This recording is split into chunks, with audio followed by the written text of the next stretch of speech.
ஒரு அருமையான சாட்சி பாஸ்டர் அபின் குரியன் அவர்களை பற்றியது. கேரளாவில திருவல்லாவுக்கு பக்கத்திலே ஒரு சின்ன கிராமம். ஆண்டவரை ஏற்றுக்கொண்ட சமூக பாரம்பரியங்களிலிருந்து வந்த ஒரு பெற்றோர் 5 வருட திருமண வாழ்க்கைக்கு பின்பு ஆண்டவர் அவர்களுக்கு ஒரு வாக்குத்தத்தத்தை தந்தார். கர்த்தர் உனக்கு ஒரு வீட்டை கட்டுவார் என்பதை உனக்கு அறிவிக்கிறேன். 1 நாளாகவும் 17ஆம் அதிகாரம் 10ஆம் வசனத்தின்படி கர்த்தர் இவர்களுக்கு ஒரு ஆண் மகவை தந்தார். அபின் குரியன் என்று பெயரிட்டு வளர்த்தார்கள். அவன் பிறக்கும் பொழுதே 1 கிலோ 200 கிராம் உள்ள எடையுள்ள ஒரு குழந்தையாய் தான் பிறந்தான். அப்பொழுதே அவர்களுடைய அம்மா இவனை ஆண்டவருக்கு என்று அர்ப்பணித்திருந்தார். எப்பொழுதெல்லாம் இந்த குழந்தையின் இடத்திலே சொல்ல முடியுமோ அப்பொழுதெல்லாம் அம்மா அவனிடத்திலே சொல்லியிருந்தார், நீ ஆண்டவருக்குரியவன். இந்த பிள்ளை வளர்ந்து பெரியவன் ஆகிற பொழுது ஒரு 10ஆம் கிளாஸ் படிக்கும் பொழுதெல்லாம் அவருடைய கிளாஸ்ல டீச்சர் கேட்டார், நீ என்னவாக விரும்புகிறாய் என்று கேட்கிற பொழுது நான் பாஸ்டராக போகிறேன். அவனோடு கூட படிக்கிற பிள்ளைகள் எல்லாம் அபினை பார்க்கிற பொழுதெல்லாம் பாஸ்டர் வர்றார் என்றுதான் சொல்லுவார்கள். 11ஆம் கிளாஸ் படிக்கும் போதும் எண்ணம் எல்லாம் பாஸ்டராக வேண்டும் என்றுதான் இருந்தது. 12ஆம் கிளாஸ் படிக்கும் போதும் எண்ணம் எல்லாம் அப்படித்தான் இருந்தது. ஆனால் 12ஆம் கிளாஸ் படித்துக் கொண்டிருந்த பொழுது இவருடைய நண்பர்கள் மூலமாக கேள்விப்பட்ட ஒரு விஷயம், பொருளாதாரத்திலே போதகர்களுடைய வாழ்க்கை என்கிறது மிகவும் பின்தங்கிய ஒரு காரியம்தான். ஆனால் இவன் மனதுக்குள்ளே தீர்மானம் எடுத்துக்கொண்டான், நான் பாஸ்டராக போகிறதில்லை. நான் நன்றாக சம்பாதித்து என்னுடைய சம்பாத்தியத்தின் 50% தொகையை ஊழியத்திற்கென்று கொடுப்பேன் என்று அவன் மனதிற்குள் நிர்ணயம் செய்து கொண்டான். 12ஆம் கிளாஸ்ல ஃபர்ஸ்ட் குரூப் படிக்கிற ஒரு பையன், மேத்ஸ் குரூப், 12ஆம் கிளாஸ் ரிசல்ட் வந்த பொழுது 34 மார்க், 1 மார்க் குறைவாக பெற்று கணக்கிலே ஃபெயில் ஆயிருந்தான். 2வது அட்டெம்ப்டிலும் 1 மார்க் போயிருந்தது. 3வது இனியும் ஒரு அட்டெம்ப்ட் எழுதின பொழுது அதிலும் 34 மார்க் தான் வாங்கியிருந்தான் 100க்கு. இவனுக்கு ஒன்றும் புரியவில்லை. ஒரு நாள் இவர்களுடைய சபையில நடந்த ஒரு உபவாச ஜெபத்திலே வெளியே இருந்து வந்திருந்த ஒரு போதகர் இந்த பையனுக்கு ஒரு கர்த்தருடைய வார்த்தையை சொல்லுகிற பொழுது இவனிடத்துல கேட்டார், உன்னைய 1 மார்க்ல கணக்குல தோற்க வைத்ததின் நோக்கம் உனக்கு தெரியுமா? உன்னை எனக்கு தேவை என்று அந்த தேவனுடைய மனுஷன் இவனிடத்துல சொன்ன பொழுது உள்ளபடியே இவன் கலங்கி போய் தன்னை ஆண்டவருக்கு என்று அன்று ஒப்பு கொடுத்தான். மறுபடியும் பரீட்சை எழுதின பொழுது கணக்கிலே பாஸ் ஆகி 12ஆம் வகுப்பை நிறைவு செய்தான். 12ஆம் வகுப்பை நிறைவு செய்த பொழுது திரும்பியும் இவன் மனது மாறிவிட்டது. நான் டிகிரி படிப்பேன் என்று சொல்லி போய் BA பொலிட்டிக்கல் சயின்ஸ் போய் ஜாயின் பண்ணினான். முதல் வருஷம் படித்துக் கொண்டிருந்த பொழுதே மனதிற்குள் நல்ல மிக உறுதியாக ஒரு தீர்மானம் எடுத்துக்கொண்டான், நான் இங்கே படித்து முடித்து விட்டு நான் ஒரு அட்வொகேட்டாக, ஒரு வக்கீலாக மாறுவேன் என்று சொல்லி தீர்மானம் எடுத்தான்.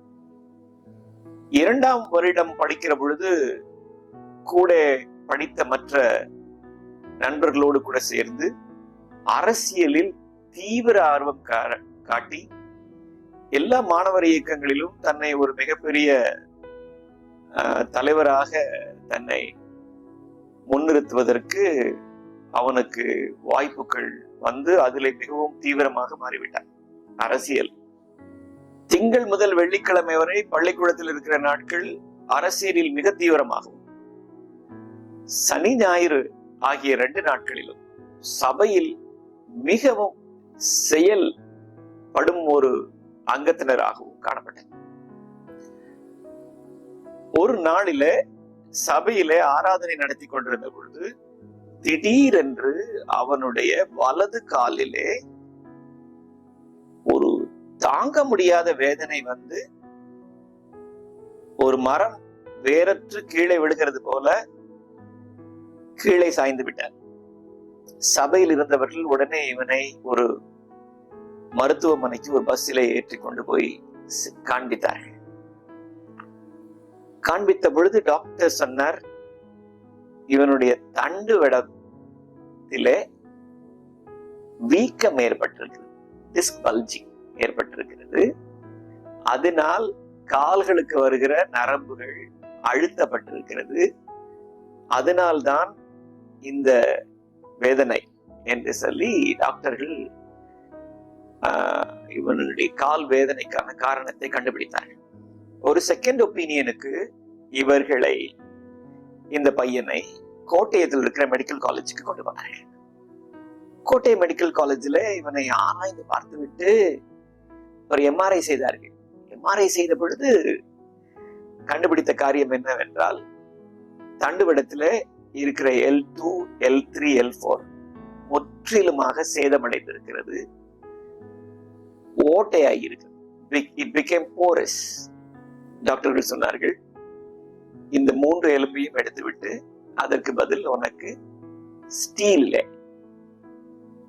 புதிய தண்டுவட எலும்புகளை செய்து உள்ளே வைக்க வேண்டும் என்று அவரிடத்தில் சொன்னார்கள். அவனுக்கு வைத்தியம் பார்த்த டாக்டர் சுரேஷ் இவனுக்கு அதிகமான ஸ்டீராய்ட்ஸை கொடுத்ததினால் இவனுடைய கண் பார்வை மங்கி போனது, தலையில் இருக்கிற முடியெல்லாம் கொட்டி விட்டது, கால்கள் 2ம் வீங்கி போய்விட்டது. இந்த சூழ்நிலையிலே இந்த தம்பி ஒரு 21 நாள் உபவாசத்தை தனக்கென்றே நியமித்துக் கொண்டார். சபையிலும் அந்த நாட்களிலே உபவாச ஜெபம் நடந்து கொண்டிருந்தது. முற்றிலுமாக நடக்க முடியவில்லை, ஆனால் ஆலயத்துக்கு போக விரும்புகிறான். இவனை ஒரு கட்டிலே போட்டு 4 பேர் ஆலயத்துக்கு கொண்டு போகிறார்கள்.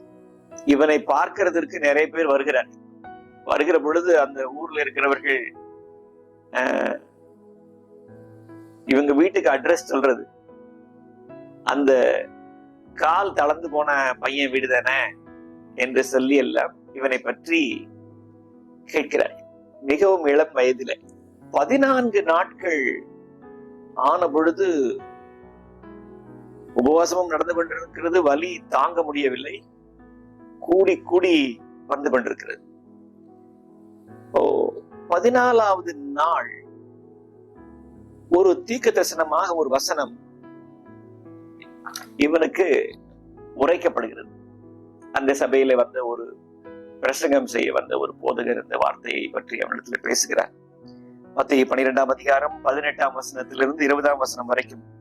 இதோ நான் தெரிந்து கொண்ட என்னுடைய தாசன், என் ஆத்மாவுக்கு பிரியமாயிருக்கிற என்னுடைய நேசன், என் ஆவியை அவர் மேல் அமர பண்ணுவேன். அவர் புறஜாதியாருக்கு நியாயத்தை அறிவிப்பார்.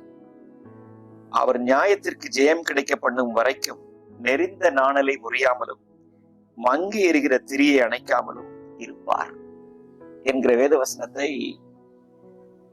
இவனுக்கு வாக்குத்தத்தமாக அந்த நாளிலே கொடுத்தார்கள்.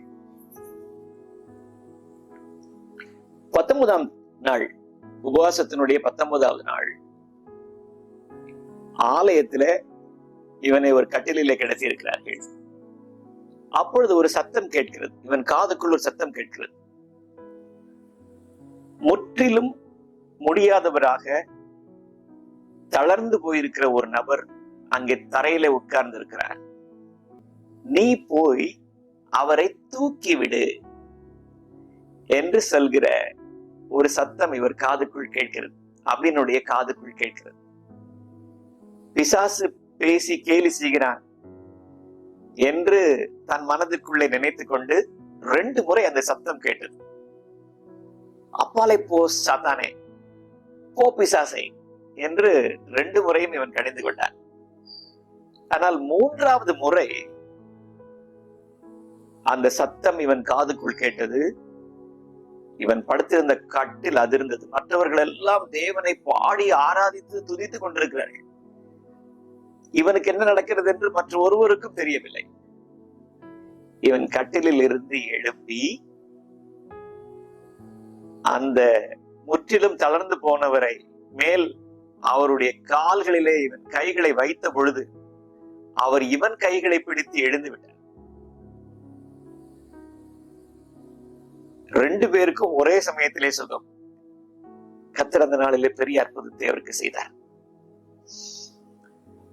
அதற்கு பின்பு இந்த தம்பி தன்னுடைய டிகிரி புரோகிராமை முடித்து ஒரு பைபிள் காலேஜுக்கு போய் MD பண்ணி MTH பண்ணி இன்றைக்கு கண்ணூருக்கு பக்கத்திலே ஒரு சபையில அவர் போதகராக இருக்கிறார். அவருக்கு ஒரு மிஷனரி குடும்பத்தில் இருக்கிறவர்கள் தங்களுடைய மகளை திருமணம் செய்து கொடுத்திருக்கிறார்கள். அந்த பிள்ளை ஒரு மேத்ஸ் டீச்சர். மேத்ஸ்ல ஃபெயில் ஆன ஒரு ஆளுக்கு கிடைத்த ஒரு மனைவி மேத்ஸ் டீச்சர். கர்த்தர் இவர்கள் மூலமாக பெரிய காரியங்களை இந்த நாட்களிலே ஆண்டவர் செய்து கொண்டிருக்கிறார். ஆண்டவர் யாரையாவது ஊழியத்திற்கென்று அழைக்கிற பொழுது அதற்கு காரணம் சொல்லாமல், கால நீட்டிப்பு செய்யாமல், ஆண்டவர் எப்ப கூப்பிடுகிறாரோ நல்ல ஆரோக்கியத்தில் அவரை சேவிப்பதற்கு செல்வது நல்லது. இன்றைக்கு அபின் சொல்கிறார், நான் இன்றைக்கு ஆரோக்கியமாக ஊழியம் செய்கிறேன், ஆனால் என் கண்களிலே இன்றைக்கும் 20% விஷன் தான் இருக்கு, 20% பார்வை தான் இருக்கு. சோ கர்த்தர் தெரிந்து கொள்கிற பொழுது நல்ல ஆரோக்கியத்தோடு கூட ஊழியத்திற்கு வருவது, அழைத்தால் வருவது என்பது மிகவும் நல்லது. கர்த்தர் உங்களை ஆசீர்வதிப்பாராக.